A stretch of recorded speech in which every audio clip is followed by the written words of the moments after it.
ನಮಸ್ಕಾರ ಬಂಧುಗಳೇ. ನಮಗೆ ಎಲ್ಲರಿಗೂ ಆಸೆ ಇರುತ್ತೆ, ಹೇಗಾದರೂ ಮಾಡಿ ನಾವು ಹಣ ಮಾಡಬೇಕು, ಹೇಗಾದರೂ ಮಾಡಿ ಒಳ್ಳೆಯ ಮನೆ ಕಟ್ಟಬೇಕು, ಹೇಗಾದರೂ ಮಾಡಿ ಒಳ್ಳೆಯ ಕಾರ್ ತಗೊಬೇಕು, ಒಳ್ಳೆಯ ಸುಖವಾಗಿ ಜೀವನ ಮಾಡಬೇಕು, ನಮಗೆ ಮದುವೆ ಆಗಬೇಕು, ಒಳ್ಳೆ ಹುಡುಗಿ ನೋಡಿ ಮದುವೆ ಆಗಬೇಕು. ಹಾಗೆ ಹಲವಾರು ಆಸೆಗಳು ಪ್ರತಿಯೊಬ್ಬರ ಮನಸ್ಸಲ್ಲೂ ಇರುತ್ತೆ. ಆದರೆ ಆಸೆಗಳು ಕನಸಾಗಿಯೇ ಉಳಿದು ಬಿಟ್ಟರೆ ಅದು ಬಹಳ ಕಷ್ಟ. ಆದರೆ ಅಬ್ದುಲ್ ಕಲಾಂ ಹೇಳ್ತಾರೆ, ನೀವು ಕನಸು ಕಾಣಬೇಕು. ಕನಸು ಕಂಡ್ರೆ ಸಾಕ.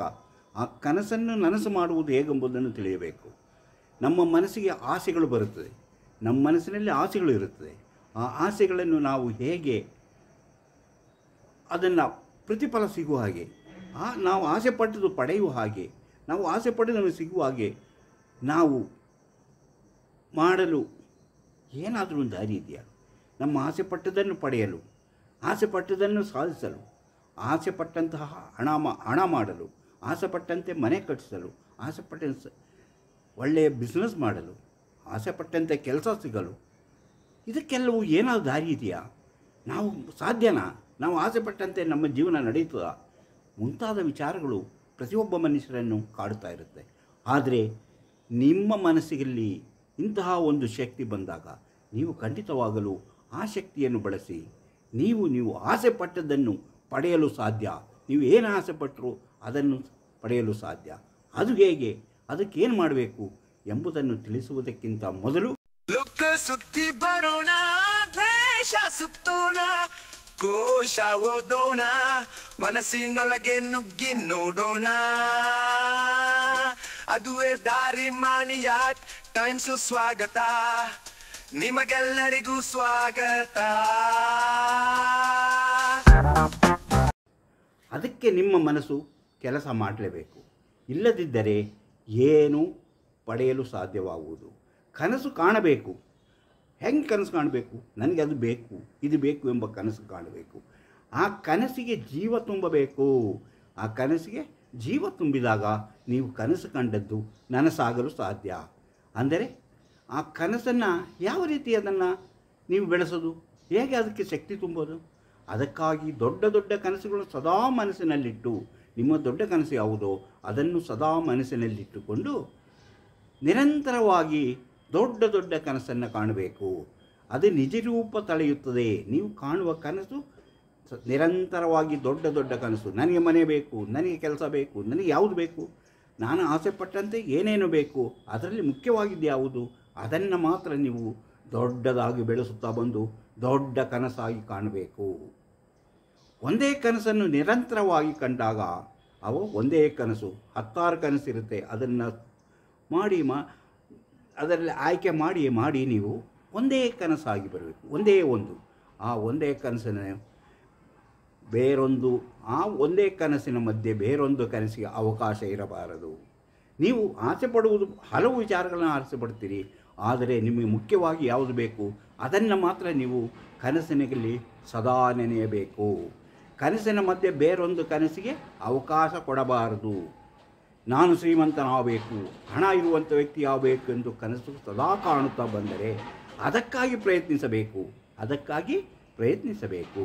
ಧನಿಕನಾಗಬೇಕು ಎಂದು ನೀವು ಪ್ರಯತ್ನಿಸಿದರೆ ಕ್ರಮೇಣ ಅದು ಸಂಭವಿಸುತ್ತದೆ,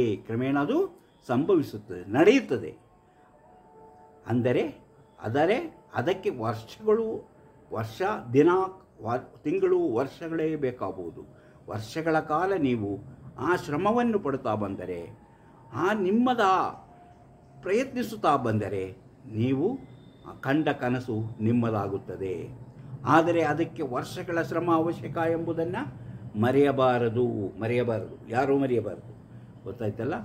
ಆ ಚಿಂತೆ ಮನಸ್ಸಿನಲ್ಲಿ ಉಳಿಯಲು ಹಲವು ರೀತಿಯ ಪ್ರಯತ್ನ ಮಾಡಬೇಕು. ನೀವು ಒಂದು ಮನೆಯನ್ನು ಮಾಡಬೇಕು, ಒಂದು ಮನೆಯ ನನಗೆ ಬೇಕು ಅಂತಾದರೆ ಆ ಮನೆಯ ಚಿತ್ರ ನಿಮ್ಮ ಮನೆಯ ಗೋಡೆಯ ಮೇಲೆ ನೇತು ಹಾಕಿ ಅದನ್ನು ದಿನವೂ ನೋಡುತ್ತಾ, ಇಂತಹ ಮನೆ ನನಗೆ ಬೇಕು, ಇಂತಹ ಮನೆಯನ್ನು ನಾನು ಕಟ್ಟಿಸಬೇಕು, ಇಂಥ ಮನೆಯಲ್ಲಿ ನಾನು ವಾಸ ಮಾಡಬೇಕು.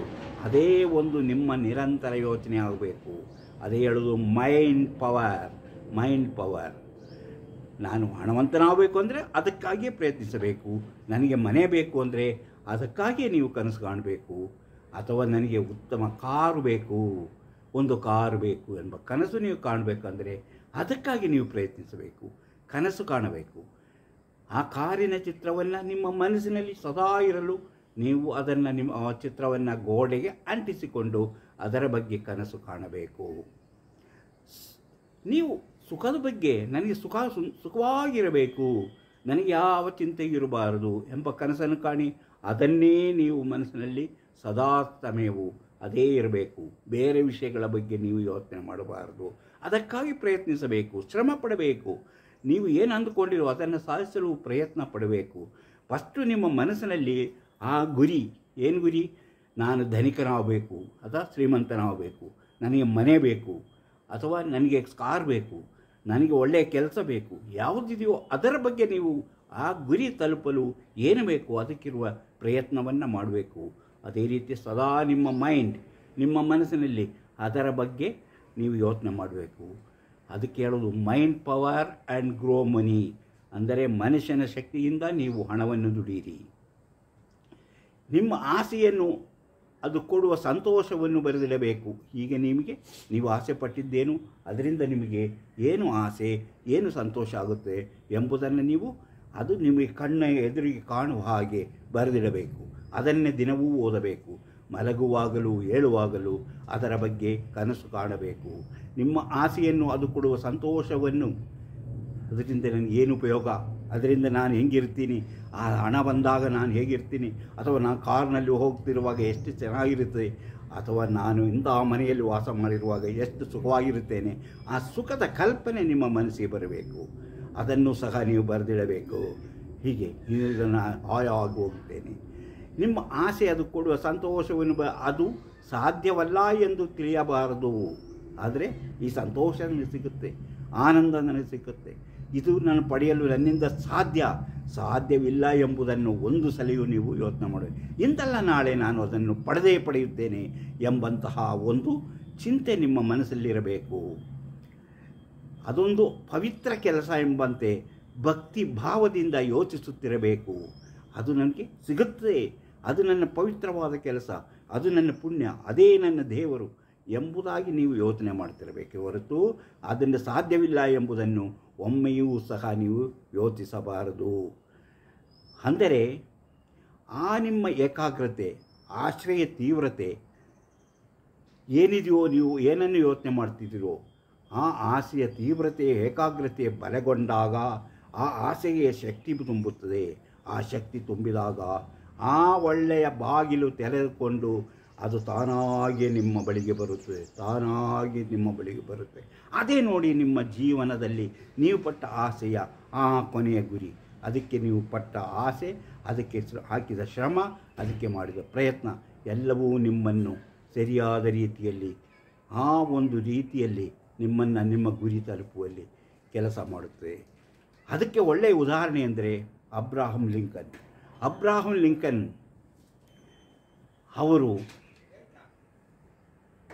ಲಿಂಕನ್ ಮತ್ತು ಮೇರಿ ಟೋನ್ ಅವರ ಅನುಭವ ಎಷ್ಟು ಹೇಳಿದರೂ ಸಾಲದು. ಅಬ್ರಹಾಂ ಲಿಂಕನ್ ಹಲವು ಸಲ ಎಲೆಕ್ಷನಲ್ಲಿ ನಿಂತು ಅದರಲ್ಲಿ ಅವರು ಸೋತರು. 7 ಸಲ ಸೋತ ಮೇಲೆ ಅಬ್ರಹಾಂ ಲಿಂಕನ್ ಏನು ಮಾಡಿದರೂ ನನಗೆ ಇದರಲ್ಲಿ ನನ್ನ ಗುರಿ ತಲುಪಲು ಸಾಧ್ಯವಿಲ್ಲ ಅಂತ ಅಂದುಕೊಳ್ಳಲಿಲ್ಲ. ಆದರೂ ಮತ್ತು ಪ್ರಯತ್ನಪಟ್ಟರು. ಮೇರಿ ಟೋನ್ ಅವರ ಹೆಂಡತಿ ಅವರಿಗೆ ತನ್ನ ಶಕ್ತಿಯನ್ನು ಕೊಟ್ಟಳು. ಹೌದು, ನಿಮ್ಮಿಂದ ಸಾಧ್ಯವಾಗುತ್ತದೆ ಎಂದು ಅವರು ಇಬ್ಬರೂ ಸೇರಿ ಕನಸು ಕಾಣಲಾರಂಭಿಸಿದರು. ಕೊನೆಗೆ 8ನೇ ಸಲ ಅವರು ಅಮೇರಿಕದ ಅಧ್ಯಕ್ಷರಾಗಿ ಅಧಿಕಾರವನ್ನು ಪಡೆದರು. ಅದು ಅವರ ಕನಸು, ಅವರು ಕಂಡ ಕನಸು. ಆ ರೀತಿಯಲ್ಲಿ ಅವರು ಕನಸು ಕಂಡರು. ಕೊನೆಗೆ ಅದು ಸಾಧ್ಯವಾಯಿತು. ನಾವು ಸಾಮಾನ್ಯರಂತೆ ಇರಬಾರದು, ಅಂದರೆ ನಾವು ಯಾವಾಗಲೂ ಸಾಮಾನ್ಯರಂತೆ ಇರಬಾರದು, ವಿಶೇಷತೆಯನ್ನುಳ್ಳವರಾಗಿರಬೇಕು. ವಿಶೇಷತೆ ಏನಾದರೂ ನಮ್ಮಲ್ಲಿ ಏನೋ ವಿಶೇಷತೆ ಇದೆ, ಅಂತಹ ವಿಶೇಷತೆ ಉಳ್ಳವರಾಗಿರಬೇಕು. 3% ಜನರಿಗೆ ಮಾತ್ರ ಗುರಿ ಮುಟ್ಟುವ ಆಸೆ ಇರುತ್ತದೆ ಎಂಬುದನ್ನು ನೀವು ಮರೆಯಬಾರದು. 3% ಜನರಿಗೆ ಮಾತ್ರ ತಮ್ಮ ಗುರಿ ಮುಟ್ಟುವ ಆಸೆ ಇರುತ್ತದೆ. ನಾನು ಕನಸು ಕಾಣುತ್ತಿದ್ದೇನೆ, ಅದನ್ನು ನಾನು ಪಡೆಯುತ್ತೇನೆ ಎಂಬ ಒಂದು ಆಸೆ 100ಕ್ಕೆ 3 ಜನಕ್ಕೆ ಮಾತ್ರ ಇರುತ್ತದೆ. ಅವರಲ್ಲಿ ಒಬ್ಬರು ಮಾತ್ರ ಗುರಿ ಮುಟ್ಟುತ್ತಾರೆ. ಅವರಲ್ಲಿ ಒಬ್ಬರು ಮಾತ್ರ ಗುರಿ ಮುಟ್ಟುತ್ತಾರೆ. ಯಾಕಂದರೆ ಬೇರೆಯವರು ಆ ಗುರಿ ಮುಟ್ಟುವ ಪ್ರಯತ್ನ ಮಾಡೋದಿಲ್ಲ, ಶ್ರಮ ಪಡೋದಿಲ್ಲ. ಆದ್ದರಿಂದ 100ರಲ್ಲಿ 3 ಜನ ಕನಸು ಕಾಣುತ್ತಾರೆ. ಅದರಲ್ಲಿ ಒಬ್ಬರು ಮಾತ್ರ ಗುರಿ ಮುಟ್ಟುವ ಪ್ರಯತ್ನ ಮಾಡ್ತಾರೆ. ಅವರು ಗುರಿಯನ್ನು ತಲುಪುತ್ತಾರೆ. ಅದೇ ಮೈಂಡ್ ಪವರ್. ಆ ಒಬ್ಬ ವ್ಯಕ್ತಿಗೆ ಮಾತ್ರ ಮೈಂಡ್ ಪವರ್, ಗ್ರೋ ಮನಿ ಅಂತ ಹೇಳ್ತೇವೆ. ಹಾರ್ವರ್ಡ್ ಯೂನಿವರ್ಸಿಟಿಯ ಸಂಶೋಧನೆಯಿಂದ ತಿಳಿದು ಬಂದ ಈ ವಿಚಾರಗಳು ಹೆಚ್ಚು ಹೆಚ್ಚು ಜನರಿಗೆ ತಮ್ಮ ಅರಿವನ್ನು ಮೂಡಿಸುವಂಥಲ್ಲಿ, ತಮ್ಮಲ್ಲಿರುವಂಥ ಆಸೆಯನ್ನು ಯಾವ ರೀತಿ ಬೆಳೆಸಿಕೊಂಡು ಬರಬೇಕು, ತಮ್ಮ ಮನಸ್ಸಿನ ಭಾವನೆಯನ್ನು, ತನ್ನ ಮನಸ್ಸಿನಲ್ಲಿ ಪಟ್ಟಂಥ ಆಸೆಯನ್ನು, ನನಗೆ ಬೇಕಾದದ್ದನ್ನು ಯಾವ ರೀತಿ ಪಡೆಯಬೇಕೆಂದು ತಿಳಿದಿಲ್ಲ. ಆದರೆ 100ರಲ್ಲಿ 3 ಜನ ಮಾತ್ರ ನನಗೆ ಒಂದು ಆಸೆ ಇದೆ, ನಾನು ಆಸೆಯನ್ನು ಈಡೇರಿಸುತ್ತೇನೆಂಬ ಬಯಸುತ್ತಾರೆ. ಆದರೆ ಅವರಲ್ಲಿ ಒಬ್ಬರು ಮಾತ್ರ ಗುರಿ ಮುಟ್ಟುವ ತನಕ ಪ್ರಯತ್ನವನ್ನು ಮುಂದುವರಿಸುತ್ತಾರೆ. ಹಾಗೆ 100ರಲ್ಲಿ ಒಬ್ಬರು ಮಾತ್ರ ಇಂತಹ ಗುರಿ ಮುಟ್ಟುವಂತಹ ಆಸೆಯನ್ನು ಈಡೇರಿಸಿಕೊಳ್ಳುವಂತಹ ಶಕ್ತಿವಂತರಾಗಿರುತ್ತಾರೆ. The power of subconscious mind ಅಂದರೆ ಕಾನ್ಷಿಯಸ್ ಮೈಂಡು, ಸುಪ್ತ ಮನಸ್ಸು, ಅದು ಮಾತು ಮತ್ತು ಅದು subconscious mind. You can bring into your life more power, more wealth, more health, more happiness and more joy by